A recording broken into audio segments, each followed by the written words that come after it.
ఎప్పుడు నువ్వు దేవుల్లోంచి బయటకు వస్తావా, నిన్ను మింగుదామని దేవుని వేషమే వేసుకుని, వెలుగుదోత వేషం వేసుకుని, ఒక ఉరిలాగా, ఒక ఊబిలాగా క్షణక్షణము అది మనల్ని మింగడానికి ప్రయత్నం చేస్తున్నప్పుడు కొనుక్కకుండా నిద్రపోకుండా కాపాడారు. కాబట్టే ఆ పవిత్రమూర్తి కరుణాపీఠం దగ్గర ఆయన ముఖ దర్శనం చేయగలిగే భాగ్యం, ఆ పవిత్ర స్థలం యొక్క గుమ్మములు త్రొక్కగలిగే కృప ఆ దేవాది దేవుడు మనకు అనుగ్రహించి ఉన్నారు. కాబట్టి సిగ్గు, బిడియాన్ని, బలాన్ని కలిగి ఉన్న సమస్తాన్ని కూడా ఆయన పాదాల దగ్గరకు వచ్చినప్పుడు పెంటగా ఎంచి, అంత పవిత్రమైన గ్రంథములో ఆ పదము వాడబడి ఉన్నది. అంటే ఆయనతో పోల్చినప్పుడు ఏదైనా పెంటతో సమానమే. ఆయన నుంచి మనల్ని దూరం చేసేది ఏదైనా పెంటతో సమానమే.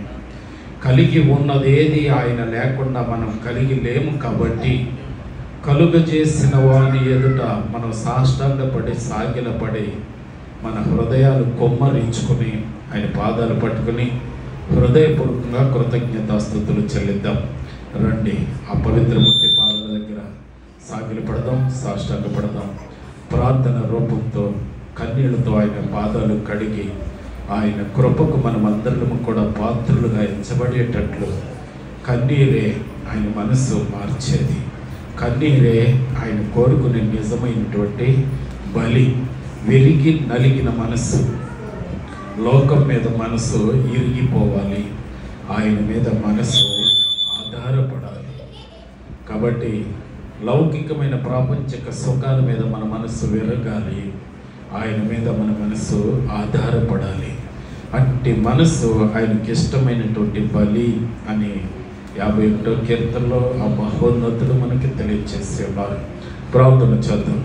కృపా సత్య సంపూర్ణుడా, ప్రేమ స్వరూపి, కరుణామయుడా, గోతికి పోయిన వాడు మిమ్మల్ని స్తుతించలేడు.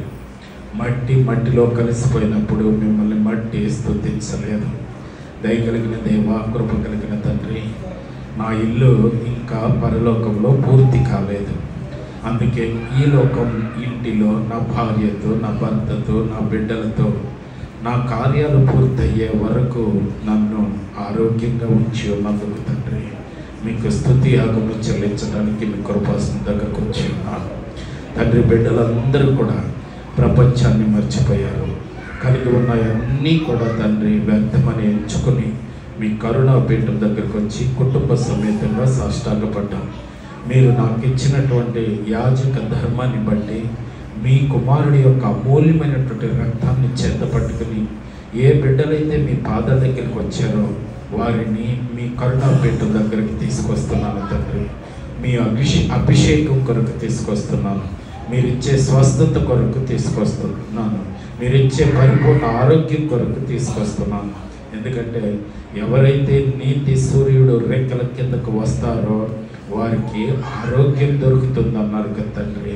దయగలిగిన దేవా, బిడ్డలందరూ మీరు రెక్కల కింద ఉన్నారు. ఆయుష్నివ్వండి, ఆరోగ్యాన్ని ఇవ్వండి తండ్రి. నిర్ణయించిన ఆయుష్కాలం అంతా ఏ మరణానికి, ఏ రోగానికి మేము దొరక్కోకుండా తండ్రి, మా కార్యాలు పూర్తయ్యే వరకు కూడా తండ్రి దేవా, మీరు కోరుకున్న జీవితం మేము జీవించేటట్లుగా, మీ యొక్క పునరుద్ధాన శక్తిని మేము పొందుకునేటట్లుగా తండ్రి ప్రతి ఒక్కరి మీద మీ పరిశుద్ధాత్మ శక్తిని కుమ్మరించి మీ కౌగిట్లో భద్రం చేసుకుని మా నుంచి పాపాన్ని విడిపించండి. మమ్మల్ని మీ గుండెలకు హత్తుకోండి తండ్రి. నాయన, మీకు మాకు అడ్డంగా ఉండేది పాపమే కాబట్టి దాన్ని విడిపించమని మీ పాదాల దగ్గర వేడుకొంచున్నాం. వచ్చిన వారికి ఆరోగ్యం ఇవ్వండి, ఆయుష్ని ఇవ్వండి, ఆత్మానందాన్ని ఇవ్వండి తండ్రి. భవిష్యత్తు మీద భయం లేకుండా చేయండి, రోగ భయం లేకుండా చేయండి, మరణ భయం లేకుండా చేయండి. ఎవరు ఆదరిస్తారో, ఎవరు ఆదుకుంటారో, మంచాన పడితే ఏంటి పరిస్థితి, ఇటువంటి అన్యులకు సంబంధించిన ఆలోచనలు మా మనసులోకి రానియకుండా ఎల్లప్పుడూ తోడుగా ఉండే దేవుడై ఉన్నారు తండ్రి. తల్లి విడిచిన, తండ్రి విడిచిన నేను వదిలిపెట్టనని వాగ్దానం చేశారు తండ్రి. ముదిమి వచ్చు వరకు కూడా తండ్రి చంకన పెట్టుకుని ముద్దాడుతానని మాట ఇచ్చిన దేవా, మా అందరికీ అట్టి విశ్వాసాన్ని, పరిపూర్ణ నమ్మకాన్ని మాకు ప్రసాదించమని మీరు రెండు పాదాలు పట్టుకొని ప్రార్థించి ప్రతిఫలాన్ని పొందినాము పరమ తండ్రి. ఆమేన్.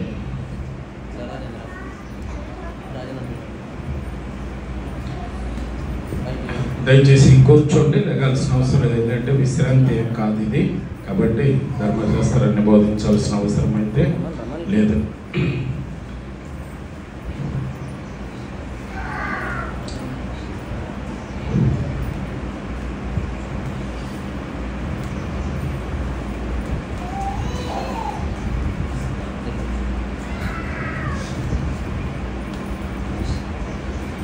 మంచిది. మరి ఒకసారి ప్రతి ఒక్కరికి కూడా హృదయపూర్వకమైనటువంటి శుభాలు తెలియజేస్తూ